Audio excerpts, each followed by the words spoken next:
ချို့လူတွေကသူတို့ရဲ့ပင်ကိုဇယိုက်ကကြမ်းတမ်းတဲ့ဇယိုက်မဟုတ်ဘူးရိုင်းဆိုင်တာမဟုတ်ဘူး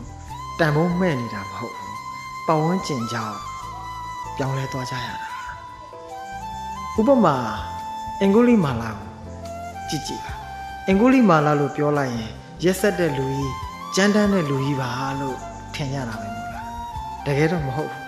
အင်္ဂုလိမာလာဆိုတာကသူ့ရဲ့နာမည်ကအဟိန္ဒကအင်မတန်မှစိတ်ကောင်းနှလုံးကောင်းရှိတဲ့လူတစ်ယောက်ဖြစ်တယ်။ကျေးဇူးသိတတ်တဲ့လူတစ်ယောက်ဖြစ်တယ်။အလိုက်သိတဲ့လူတစ်ယောက်ဖြစ်တယ်။သူပညာသင်သွားတဲ့ဆရာကြီးရဲ့အထံမှာပညာသင်ရင်းနဲ့ဆရာကြီးနဲ့ဆရာကတော်ရဲ့ဝေယဝဆတွေကိုလှုပ်ပေးတဲ့အခါလိမ်မာလို့ဆိုပြီးတော့ဆရာကတော်ကချစ်တယ်ဆရာကြီးကလည်းချစ်တယ်။အဲ့ဒါကိုကြံတဲ့တပည့်တွေစာသင်ဘက်တွေကမနာလိုစိတ်ဖြစ်တယ်ပေါ့နော်။မျက်နှာသာပေးတယ်တို့သူ့ကိုချစ်တယ်လို့ဆိုတဲ့အဲ့ဒီအခါမှာဘာလုပ်တယ်လဲဆိုတော့လူရဲ့စိတ်ဟာတိတ်ကြောက်ဖို့ကောင်းတယ်ကိုကတော့အယိုးကန်နဲ့ရိုးရိုးသားသားအလိုက်သိတယ်ကျေးဇူးသိတယ်တန်ဖိုးထားပေးပေမဲ့ဘေးနားကလူတွေကမုန်းတဲ့လူတွေမလိုတဲ့လူတွေအိတ်တာမစ္စရိယများတဲ့လူတွေကြည့်တဲ့အခါကျတော့ကိုယ့်ကိုမကောင်းမြင်သွားတယ်တန်ဖိုးပြက်အောင်လုပ်တယ်ဘဝပြက်အောင်လုပ်ကြတယ်အဲ့ဒီအခါမှာအဲ့ဒီစာသင်ဘက်တွေကဆရာကြီးကိုအမျိုးမျိုးတွေးထိုးတယ်ဂုံးတိုက်တယ်ပေါ့ဆရာကြီးဒီကောင်အဟိတကကိုဆရာကတော်ကမျက်နှာသာပေးတယ်မယိုးသားဘူးသူတို့တခုခုပဲဆိုပြီးပြောတဲ့အခါဆရာကြီးကသူ့ရဲ့ဂုံနဲ့ငါဒီကောင်ကိုတခုလှုပ်လိုက်ရင်လည်းသူ့ရဲ့ဂုံနဲ့မကောင်းဘူးဆိုပြီးတော့ဘာလုပ်တယ်လဲဆိုတော့အနှုတ်နီးနဲ့မင်းဟိုငါတဲ့တာဝန်တခုပေးတရားရှိတယ်မင်းလှုပ်ပေးနိုင်မှာမလားဟာလှုပ်ပေးနိုင်တာပေါ့ဆရာကြီးဘာများလဲငါ့ကိုလက်ညှိုးဖြတ်ပေးရမယ်ပေါ့နော်မဆိုင်မတော့ပဲသူဆရာအတွက်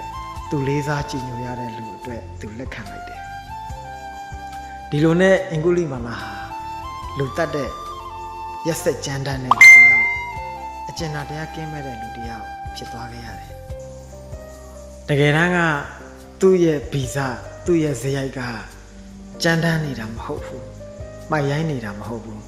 အကျဉ်းသားတရားကင်းမဲ့နေတာမဟုတ်ဘူး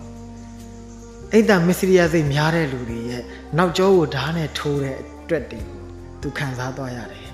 အဲ့ဒါကိုယုံစားပြီးတော့မှတစ်သက်လုံးကိုကောင်းမြင်ခဲ့တဲ့ဆရာတယောက်ကိုလေးစားရတဲ့ဆရာတယောက်ကပါကိုကိုရေတွေနှစ်သွားအောင်ဘဝပြတ်သွားအောင်ကြောက်ထဲကိုအဆုံးထိတွန်းပို့ခဲ့တယ်ကံကောင်းပြီလို့ပေါ့မြတ်စွာဘုရားနဲ့တွေ့တဲ့အခါတရားသူတရားမြတ်တွေရပြီးယဟန္တာမထေရဖြစ်သွားခဲ့ရတယ်ဒီလိုပါပဲဦးဇင်းတို့ဘဝတွေကမသိမချင်းအမျိုးမျိုးအဖုံဖုံ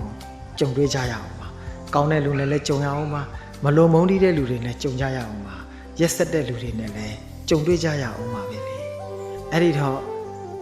ကိုလေးစားကြည်ညိုရတဲ့ပုံကိုယ်တွေကြောင့်လဲတခါတလေဦးဇင်းတို့ဒုက္ခအကြီးကျယ်